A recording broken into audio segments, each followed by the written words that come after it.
Good morning. Welcome to Truck Talk. This is becoming a habit with me. So it's really funny because I was thinking about it and I thought, oh, okay, well, I can probably blast one of these things out before I leave the house today. And of course, with the things that are going on in the house, I've got a couple of kids. There is no such thing as quiet time. There's only time. So here we are again in my truck, which is okay. It's a comfortable office. So I'm going to just do this one from the truck again. I don't know how often this is going to happen. I get this weird feeling this is going to be sort of an ongoing thing until I complete another one of my projects, which is to finish creating my office. Now, on yesterday's Truck Talk, I discussed the story that I wrote, which was deep, dark, and delicious. It was this odd story I wrote about, it was, let's just say it was dark. It was dark. And some of the stories that I'm writing are dark. But then the other story that I'm working on at the moment is, it's about astronomy. So it deals with a theory that's out there right now called the electric universe theory. And I guess it kind of deals with the portent of what would occur if that theory sort of played out just to prove itself. And it goes back into this other theory, which was the wave function of matter, which is an older theory by Milo Wolf. And that theory relied on the fact that there's an ether, which nobody wants to call it an ether anymore. And what I find most fascinating is that astronomers will not even say the word. They don't want to admit that Einstein or those folks in early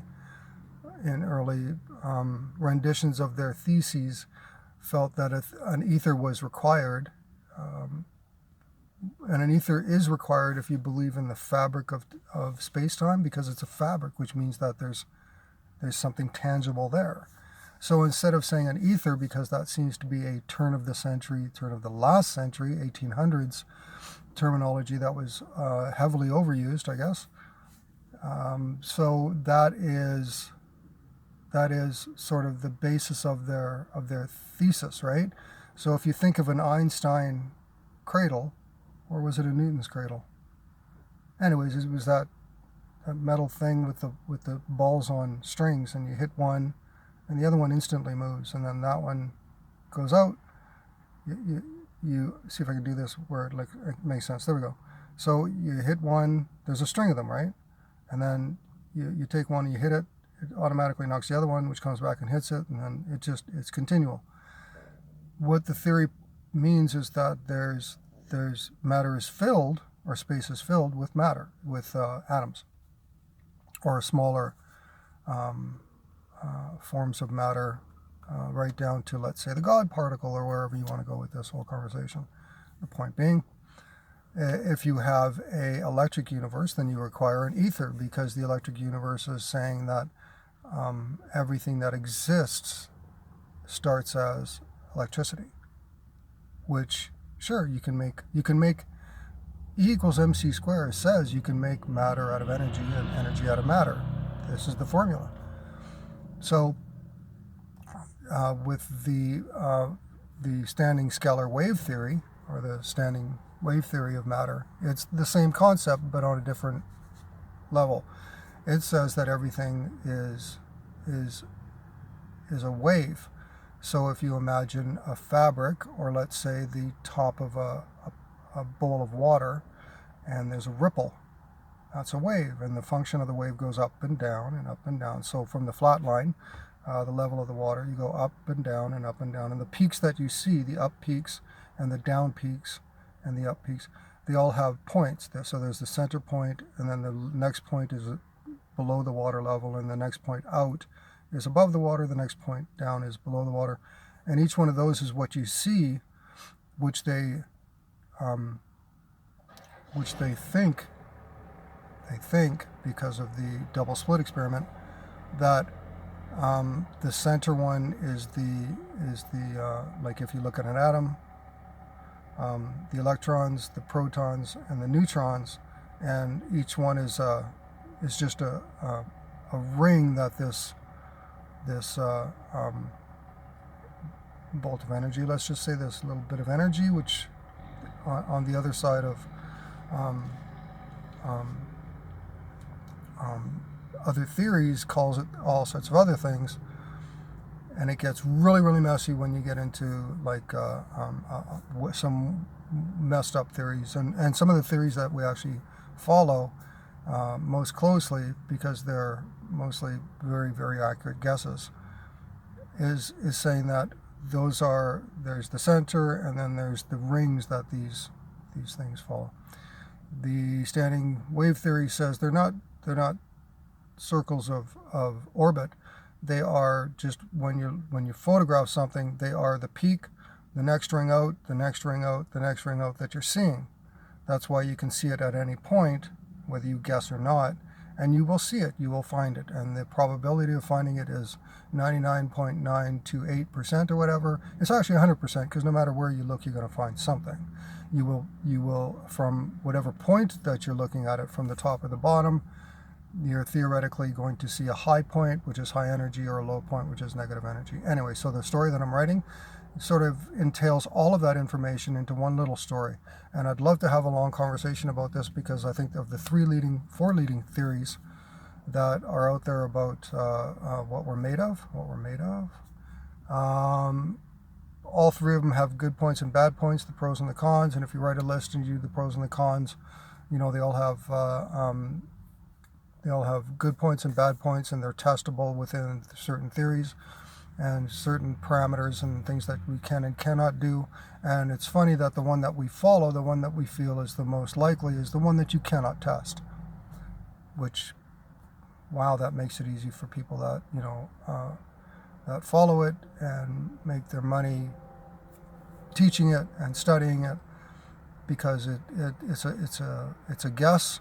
And if you skew the input, then the guess is always right. You skew the output. And when the guess is actually wrong, you can say, well, this is a new form of existence or matter or whatever. It's fascinating. This result shouldn't have happened. We need more money to study it, obviously, right? So anyways, and that's sort of, I don't get into that part of it with the story. I just get into the story itself, and how if it was an electric universe, this is something that could happen. Then I'm writing a story called Shirley, and I'm not even sure how to spell it yet, but whatever. And I wanted to talk about the YouTube channel. And anyway, so this third, see, my head is everywhere. So Shirley is a different story altogether about why, I guess it's called complexity theory. So why people act the way they act alone, and so drastically differently in mass. Although their individual decisions are the same, they're still individual decisions, or they're individual decisions in a group, which feed off of other individual decisions, because you take the input to create the output, right? So anyways, and that's another story that I'm writing. And I just wanted to give you an update that, yes, the really twisted story that I wrote yesterday, or the day before yesterday, and published or put on the website yesterday. Actually, you know what? I think I forgot. I haven't even put it on there yet. Never mind. I'll put it on there tonight. Anyway, so I was having these conversations with my son, and of those two stories that I'm still writing, there's a third one that deals with the four horsemen of the apocalypse. And I came across this very interesting conversation about, I don't know if you folks know much about the four horsemen of the apocalypse and Revelations. We were having a very interesting discussion about religion, and because he's 12, he said, well, I hate religion. And I said, well, you can't, you can hate types of religions. You can hate, or feel negative towards different religions themselves, but the term religion I believe in how, if you want to look at it on a generalized basis, is just a belief system in something that's greater than you. So you can't really hate that, because yes, the Bible says to fear God and blah, blah, blah. And I think that that's one of those things where religion can be dangerous. I don't know. I mean, it's for each individual to decide, and it's generally led by fear. Faith can be led by fear. Now, I told him the point behind the door is basically, this is good, this is bad.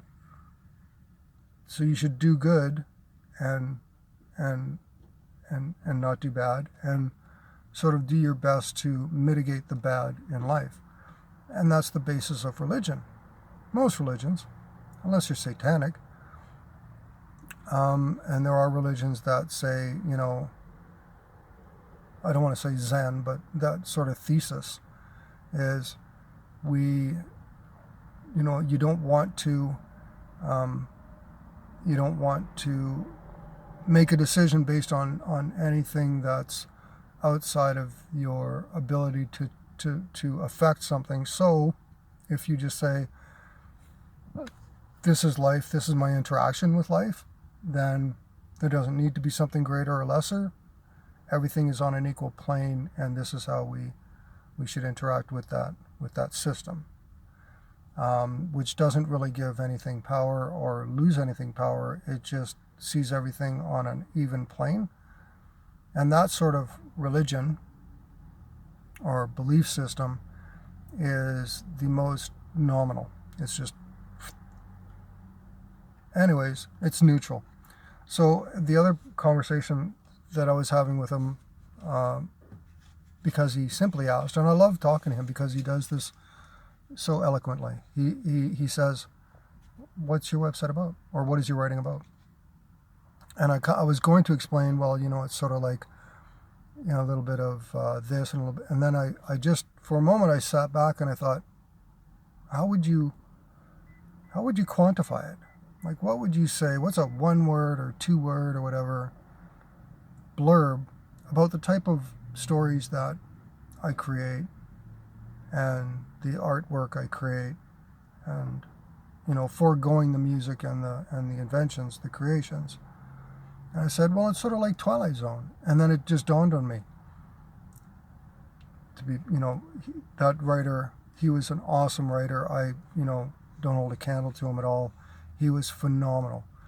I mean, he had his hits and misses, but let's say overall, he was a great writer and a great visionist. And some of the stuff he wrote was just like fascinating. Other stuff was good, but anticlimactic, if I can say. But yeah, I would generally say that it's Twilight Zoney. It's just a bunch of little stories that really have no interaction with each other. It's just sort of thoughts and ideas that I take and I want to express them. Now, to say a little bit about myself, because I want to put this into context as to why the story I just wrote, and I keep going back to it because it was really dark. Of all the things that, like, the benefit I have is hindsight. I have a lot more hindsight, which means I'm older. It's a nice way of saying I'm getting old. And the thing is, that means I have experience, and it's not just necessarily that I have experience and I've seen things. I've taken a lot of risks, and here I am.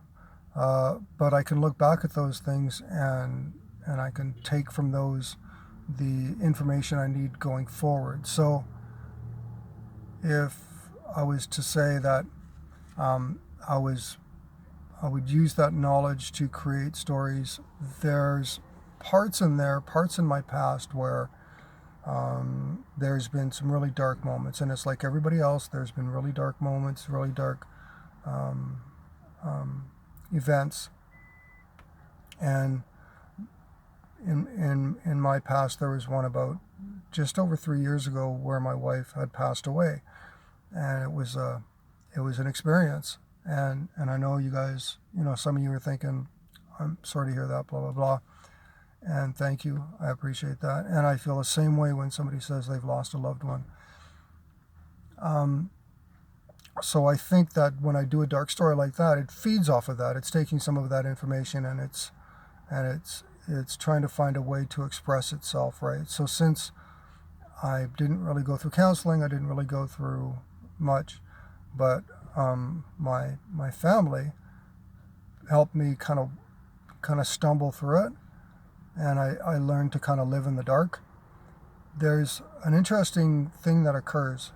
You become, and I have, you become damaged in a way that that can't be fixed. What you've seen can't be unseen. What you've done cannot be undone. So any amount of positive reinforcement or positive effects going forward are great, and they're appreciative, and they're a healing factor. But it doesn't change the fundamental cracks in you that have occurred. And I know a lot of people that are looking at this are saying they understand, they know how that feels, they've been through it, and they can agree with what I'm saying here, that once you get cracked like that, once you get broken, then the baggage that you take with you to the door, no matter what you do and what you say and who you interact with, that baggage becomes sort of tied to you. Now, you don't have to bring it in the apartment or in the hotel room or whatever. You can leave the baggage at the door, but that baggage is still there. It doesn't go away, you know. And no matter what flight you take, it always seems to show up. It's never the baggage that's lost. Anyways, I'm not sure where I went with that one. That was kind of weird. So I just wanted to kind of put that into context too. Now, the other thing I wanted to talk about, and this was an interesting basis for another story, because like I was saying with the 4 horsemen and looking at Revelations, the first horseman, and I'm not sure if anybody watching this may have an idea, that's why I really appreciate feedback, is unnamed. There's the first horseman, the white horseman, has no name. The other 3 do, but the first one does not. So there are semi-educated guesses in the religious world and non-religious, but philosophical worlds about who that first horseman is in the apocalypse. But he brings on all sorts of damage and destruction. Once again, some of it's guesswork based on the writing and what exactly happens when the seal is broken. Anyways, so my interpretation, of course, after reading Revelations, because I had to go back and reread it, and I don't know if anybody here has read the Bible. If you're going to read the Bible, start at the back and work forward. I don't mean go from the last page and move forward, because then it would make no sense at all. Reading it from the front to the back still makes, not a heck of a lot of sense, but some sense. But if you read Revelations first and then go back to the beginning of the book, you read it differently than you would if you read the book and then read Revelations as a what's going to happen in the future. Even though all of these things are going to occur, they're stories that were gathered together from the way back, the past. And these things are cautionary tales. You get to Revelations, and it's like, now with these cautionary tales, there is the good and the evil. The meek shall inherit the earth, but it's going to be a bloodbath. And that's what Revelation sort of says towards the middle end of it. Anyways, actually it starts out that way, but not so clearly. So having done that, I kind of wanted to also talk about the fact that there's artwork. And now the artwork that I've got on the website, I've decided that I was going to put up the artwork, and just as I saw like Johnny Tattoo and other places have they'll put up their scratch, which is what mine is. It's just artwork. It's not like fancy. I'm not a great artist. I'm an image artist, so I draw an image, which renders a thought.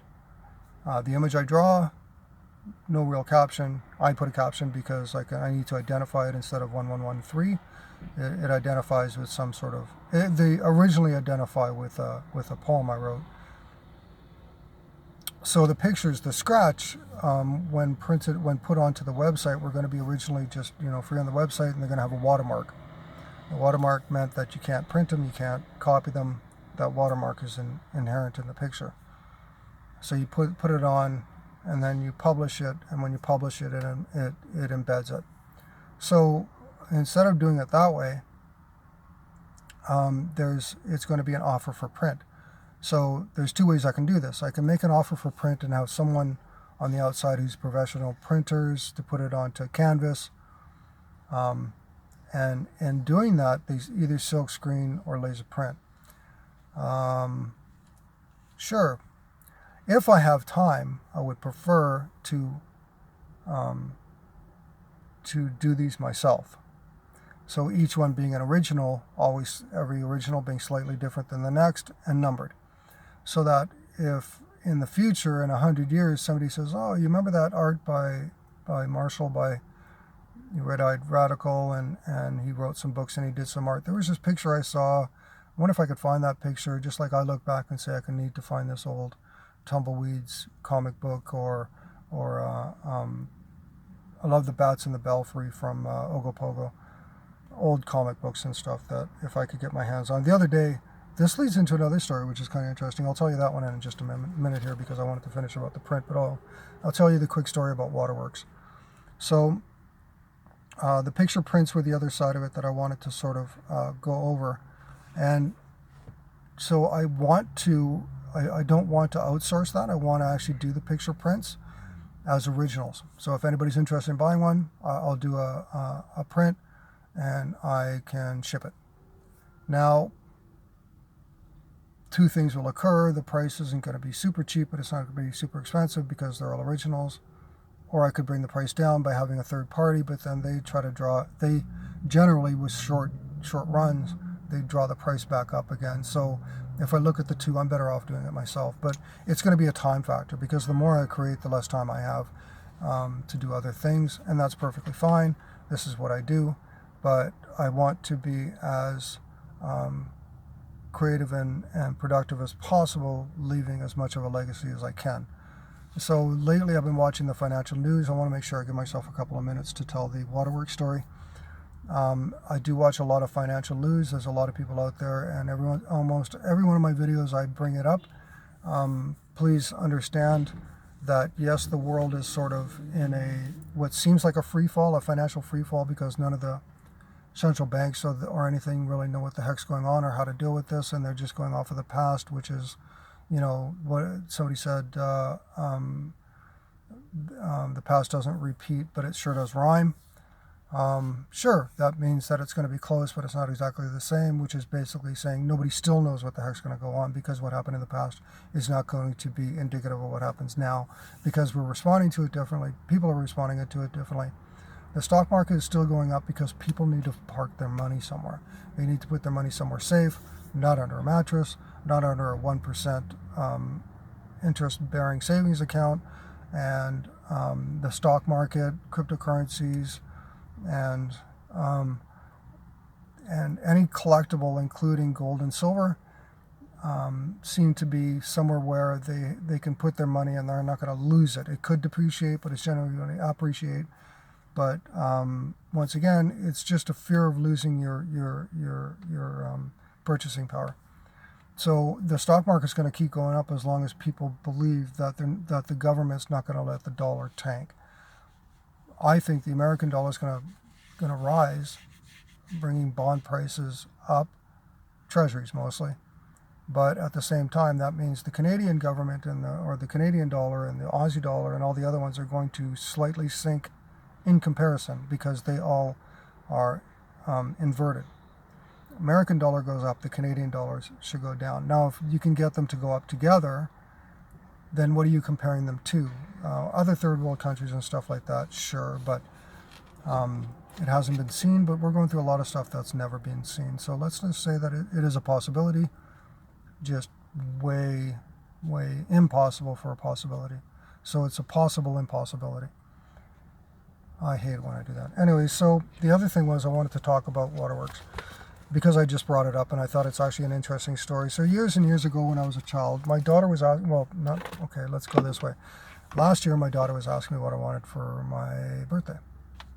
So I said, I don't know, because I don't really, whatever I want, I buy myself, and I don't really need anything. I don't really want anything. But then anything that helps me be creative and helps my website and my channel and all this stuff, not having to do these things in my truck would be great, would be a benefit. So I was kind of thinking about that for a minute. And then I got into this story about how when I was really, really young, like growing up as a child in grade school, so K through 6, my family used to go back out east, and we would be with the rest of our family who are from Winnipeg. And there was literally, my mom was part of 9 kids in a family. So there was 11 of them, all 9 kids, except for 2. All of them but 2 had children, so there's 7 children who had more children, and their children are having children. But at that time, it was their children having children. So when we went to these family things, there was like 40 of us. So they would have these big banquet tables full of food. So they would set up a ping pong table, the pool table next to the pool table, and a couple other small tables. They would cover them with plywood. They would put on sheets, make it all look cheap and pretty. Not a conundrum, it's an actual, anyways, it's an out east thing. So they would have it filled with food. So my younger cousins and I would sit under the table like we were like the rats under the stairs waiting for food droppings, and as soon as we didn't see any legs, we'd pop out and we'd grab food, and then we'd go back under. And while we were under there, we would play cards and stuff like that. But there was this one game called Waterworks, and what it was just a small card game made back in the 50s or the 60s, and it just had pictures of pipes, and some of the pipes, there'd be 8 pictures of this one pipe that's an L pipe. And then 2 of them had water spitting at them, so they were broken. So if you put one on, the pipe track you're creating with all these, everybody takes a turn and puts a piece of pipe on, and you extend this. But if you want to stop somebody from putting down all their cards, you put this one that's leaking, and they have to fix it. They got 2 ways of fixing it: either putting that exact same piece on, that same pipe picture, but fixed, or they have a wrench, and everybody gets a little wrench. Neat. So I remember this game from when I was a kid. I just brought it up with her. Well, sure as shit, my 14-year-old daughter at the time, on my birthday, I opened this box. There it is, in mint condition, the Waterworks game from when I was a child. And honestly, I bawled like a baby, man. I was done. She had done what very few people can do, and that is move me. Just like anybody else, it takes a lot to move you right to your core. But that's exactly what she did. And I will always remember that. So anyways, that's sort of my Waterworks story. It's basically that when you least expect it, your world dramatically changes. And in that moment, if you're aware, you actually change. So that restores my faith in humanity. It draws up my faith and my understanding and my belief in my daughter. And it wipes away a lot of the faults and frailties of humanity between herself and myself. So anyways, it was fascinating, and now the kids want to play the game, and I don't want to open the box, so I know I'm disappointing them, but I don't want anything lost or broken, because the wrenches are actually in there. Oh my god. Anyways, so that's just one of those things. So I just wanted to do a quick update. Once again, welcome to Truck Talk. I see this being sort of a habit now. I'm going to try not to do all of the videos in my stupid truck, but 5 days a week I'm here, so it's the easiest place to get this done. I'm going to give some more updates tomorrow. Actually, I'm supposed to do one more of these things tonight because there was something else I wanted to talk about the website and I will bring that up later on tonight. And thanks for coming. Bye.